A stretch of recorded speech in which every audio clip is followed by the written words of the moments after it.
जय Hind friends, job search YouTube channel में आपका स्वागत है। आज इस वीडियो में हम बात करने वाले हैं department of atomic energy Raja Ramanna centre advance technology Indore में एमपी में वैकेंसीज आउट की गई हैं, उसके बारे में कंप्लीट जानकारी लेने वाले हैं। जिसमें आपकी ग्रुप बी एंड सी की वैकेंसीज आउट की गई हैं, जिसमें आपको पोस्ट कोड के अनुसार जो भी वैकेंसी है वो मैं पूरी कंप्लीट जानकारी आपको देने वाला हूँ।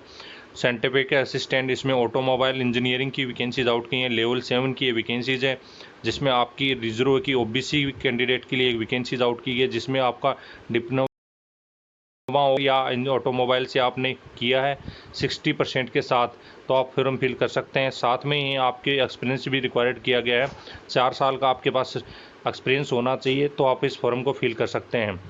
इसके बाद दूसरी वैकेंसीज आपकी की गई हैं, जिसमें साइंटिफिक असिस्टेंट मैकेट्रॉनिक्स आपकी वैकेंसीज रहने वाली हैं, जिसमें लेवल 7 की ये वैकेंसी रहेंगी, जिसमें अदर की एक पोस्ट रहने वाली है। डिप्लोमा ऑफ इन मैकेट्रॉनिक्स आपसे किया है 60% के साथ, और 4 साल का आपके पास एक्सपीरियंस है, तो फॉर्म को फिल कर सकते हैं। उसके बाद में साइंटिफिक असिस्टेंट इलेक्ट्रिकल, इसमें लेवल 7 तीसरी वैकेंसी आपके साइंटिफिक असिस्टेंट इलेक्ट्रिकल की, इसमें आपकी ईडब्ल्यूएस की एक वैकेंसी रहने वाली है, लेवल 7 की वैकेंसी रहेगी। डिप्लोमा ऑफ इलेक्ट्रिकल इंजीनियरिंग से आप 60% के साथ किया है, 4 साल का आपके एक्सपीरियंस है, तो फॉर्म को फिल कर सकते हैं। उसके बाद में साइंटिफिक असिस्टेंट इलेक्ट्रॉनिक्स इलेक्ट्रिकल, इसमें लेवल आपकी 7 की वैकेंसी रहेगी। ईडब्ल्यूएस की एक वैकेंसीज है, जिसमें diploma of in electrical electronics में आपने किया 60% के साथ, और 4 साल का आपके पास एक्सपीरियंस है, तो फॉर्म फिल कर सकते हैं। उसके बाद में साइंटिफिक असिस्टेंट बायोलॉजी में आपका लेवल 6 की वैकेंसीज रहेगी, जिसमें आपकी ग्रुप में अदर की एक पोस्ट रहने वाली है, जिसमें बीएससी के साथ आपने बायोटेक्नोलॉजी या बॉटनी साइंस या माइक्रोबायोलॉजी के साथ आपने 60% के साथ बीएससी किया है, तो फॉर्म को फिल कर सकते हैं। बायोलॉजी वालों के लिए बहुत ही अच्छा चांस है, इसमें आपका कोई एक्सपीरियंस नहीं मांगा गया है। उसके बाद में आपका साइंटिफिक असिस्टेंट इलेक्ट्रिकल की दोबारा वैकेंसीज है, जिसमें 4 वैकेंसीज है, बहुत ही अच्छी वैकेंसी है, लेवल 6 की वैकेंसीज रहेंगी। उसके बाद में अदर की इसमें एक पोस्ट है, एससी की एक, एसटी की एक, ओबीसी की एक, इसमें टोटल आपका 4 पोस्ट आउट की गई है, जिसमें एज 18 से 30 साल आपकी रहने वाली है रखी गई है। जिसमें डिप्लोमा ऑफ इलेक्ट्रिकल इंजीनियरिंग 60% के साथ किया गया है, तो आपने फॉर्म फिल कर सकते हैं। एक्सपीरियंस की कोई भी आपको ज़रूरत नहीं है। उसके बाद में साइंटिफिक असिस्टेंट इलेक्ट्रॉनिक्स की आपकी 8 पोस्ट हैं, अदर की 3, एससी की 2, एसटी की 1, ओबीसी की 2, टोटल आपकी 8 पोस्ट पे ये वैकेंसीज आउट की गई है। डिप्लोमा ऑफ इलेक्ट्रॉनिक्स और के साथ 60% में आपने किया है, तो आप फॉर्म फिल कर सकते हैं। आपको कोई भी एक्सपीरियंस की ज़रूरत नहीं है। साइंटिफिक असिस्टेंट फिजिक्स की आपकी ये बहुत ही अच्छी वैकेंसी फिजिक्स के वालों के लिए 6 वैकेंसीज आउट की गई हैं, जिसमें अदर की 2, एससी की 1, एसटी की 1, ओबीसी की 1 और ईडब्ल्यूएस की 1, 18 से 30 फिल कर सकते हैं। BSc of physics main subject हो, आप प्रिंसिपल सब्जेक्ट के साथ आप यदि हैं किए हैं, तो इसको फॉर्म को फिल कर सकते हैं। आपका कोई भी एक्सपीरियंस नहीं मांगा गया, जिसमें आप बीएससी में हॉर्टिकल्चर या एग्रीकल्चर से आपने 60% के साथ फॉर्म फिल किया, वो फॉर्म फिल कर सकते हैं। उसके बाद में आपकी साइंटिफिक असिस्टेंट सिविल की ये वैकेंसीज है, जिसमें आपकी 2 वैकेंसी अदर की 1, एससी की 1, यदि डिप्लोमा ऑफ सिविल से 60% के साथ किया, तो फॉर्म फिल कर सकते हैं। साइंटिफिक असिस्टेंट एनिमल है या जूलॉजी के लिए आप इसमें फिल कर सकते हैं, इसमें ओबीसी की एक वैकेंसी रहने। यदि आप बैचलर डिग्री में एनिमल हस्बेंड्री या जूलॉजी के साथ 60% में आप मार्क्स प्राप्त करके किए हैं बीएससी में, तो आप फॉर्म को फिल कर सकते हैं। उसके बाद scientific assistant biotechnology, biology, zoology, life science या माइक्रोटेक्नोलॉजी या बायोटेक्नोलॉजी केमिस्ट्री के साथ आपने इसकी एक अदर वैकेंसी रहने फुल टाइम में आप बैचलर डिग्री बीएससी से यदि आपने किया है बायोटेक्नोलॉजी, जूलॉजी, लाइफ साइंस या इसमें 60% के साथ, तो फॉर्म फिल कर सकते हैं। साइंटिफिक असिस्टेंट आपका गेस्ट हाउस सुपरवियर आपकी वैकेंसी लेवल 7 की वैकेंसी रहेगी, अदर की एक पोस्ट रहेगी, जिसमें बीएससी में होटल मैनेजमेंट में आपने किया है। कैटरिंग वालों के लिए बहुत ही अच्छा चांस है, इसमें 60% के साथ आपने पास किया है, तो फॉर्म को फिल कर सकते हैं।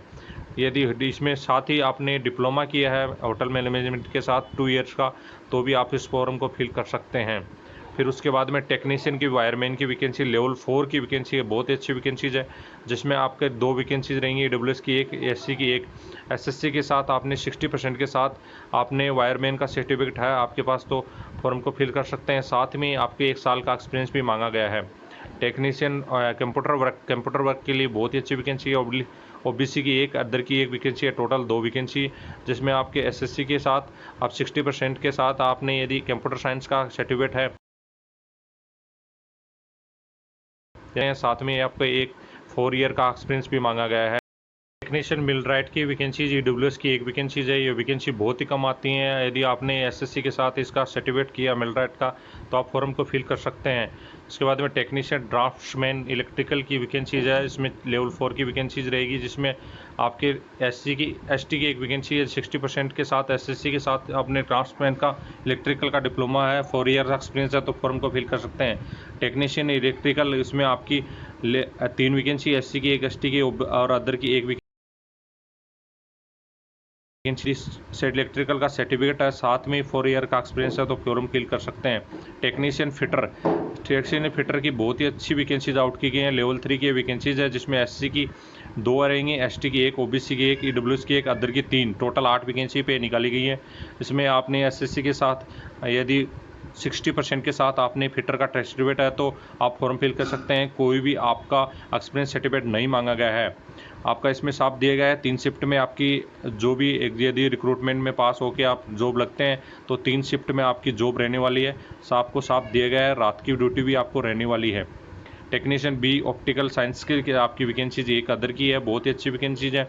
बहुत सारी कम वैकेंसीज ऐसी देखने को मिलती हैं ऑप्टिकल साइंस वालों की, तो इसमें आप ऑप्टिकल साइंस ये यदि हैं तो आप फॉर्म फिल कर सकते हैं। एसएससी के साथ 60% और ऑप्टिकल साइंस का यदि आपके पास सर्टिफिकेट है तो फॉर्म फिल कर सकते हैं। इसके बाद में टेक्नीशियन आपके फिजियोथेरेपी की वैकेंसी बहुत ही कम देखने को मिलती हैं। आपके अदर की एक वैकेंसी 60% में साथ आपने यदि स्टेट सर्टिफिकेट किया है, जो भी आपके पास सर्टिफिकेट है इसके साथ संबंधित, तो फॉर्म को फिल कर सकते हैं। इसके बाद में आपकी टेक्नीशियन ग्लास ग्लोबिंग बूमिंग का आपके वैकेंसीज आउट की गई है, जिसमें आपके ओबीसी की एक वैकेंसी, एसएससी के साथ 60% और साथ ही आपका एक सर्टिफिकेट करना होगा, 1 साल का ड्यूरेशन का कम से कम होना चाहिए, तो आप फॉर्म को फिल कर सकते हैं। टेक्नीशियन कारपेंटर की वैकेंसी है, इसमें आपके एसएससी के साथ ही 60% आप प्लस आपने सर्टिफिकेट किया है तो ओबीसी की एक वैकेंसी है जिसके लिए आप अप्लाई कर सकते हैं।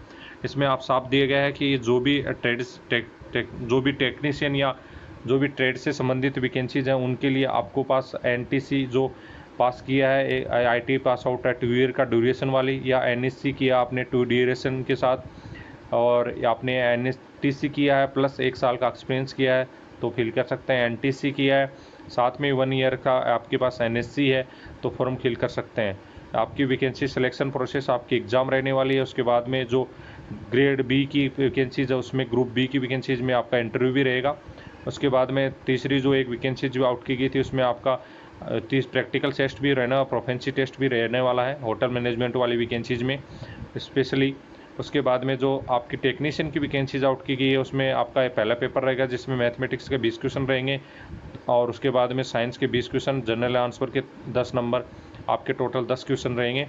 आपका 50 नंबर का पहले पेपर रहेगा। एडवांस पेपर आपका जो भी ट्रेड से संबंधित आपके क्वेश्चंस रहेंगे 50 क्वेश्चन का आपका पेपर रहेगा। फिर उसके बाद में आपका स्किल टेस्ट करवाया जाएगा। आपकी कोई भी कॉस्ट फी नहीं लगने वाली है। जितने भी आप कैंडिडेट हैं फ्री में आप इसको फॉर्म को फिल कर सकते हैं, और साथ में ही आपको साफ दिया गया है कि आपके जो फिल करने की डेट है वो 14 जून तक आपको उसको फिल कर सकते हैं। यह वेबसाइट दी गई है, इस वेबसाइट पर आप जाके अपना फॉर्म फिल कर सकते हैं। इंदौर की ये वैकेंसी पहली बार अब देखने को मिल रही है, इतनी बड़ी वैकेंसी, तो आप फॉर्म ज़रूर फिल करें। जितने भी कैंडिडेट्स इसके लिए एलिजिबल हैं, बहुत ही अच्छी वैकेंसीज आउट की गई हैं। धन्यवाद दोस्तों।